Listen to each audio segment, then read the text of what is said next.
Өлкө башчы Садыр Жапаров Нью-Йорк шаарында өтүп жаткан Бириккен Улуттар Уюмунун башкы ассамблеясынын 77-сессиясынын алкагында Түркия Республикасынын президенти Реджеп Тайип Эрдоган менен жолугушту.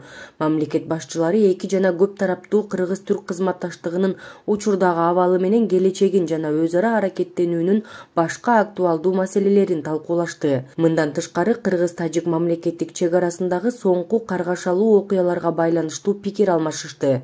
Садыр Жапаров тажик тарап Кыргызстандын чек арасына аскерлерин алдын ала алып чыгып, куралдуу күчтөрүн жана оор аскердик техникасын колдонуу менен Кыргызстандын аймагындагы чек ара жана жарандык объектилерге, калктуу конуштарга чыккынчылык менен кол салганын баса белгиледи.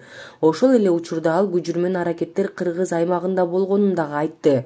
Ошондой эле тажик тараптан түзүлгөн кырдаал карапайым калк арасында, аскер кызматкерлеринин арасында да орду толгус жоготууларга алып келген, аскердик жана жарандык инфратүзүмгө олуттуу зыян келтиргенине көңүл бурду. Реджеп Тайип Эрдоган Садыр Жапаровго адамдар курман болгондугуна байланыштуу терең кайгыруу менен көңүл айтып, жабыркагандардын тезирээк сакайып кетишин каалады.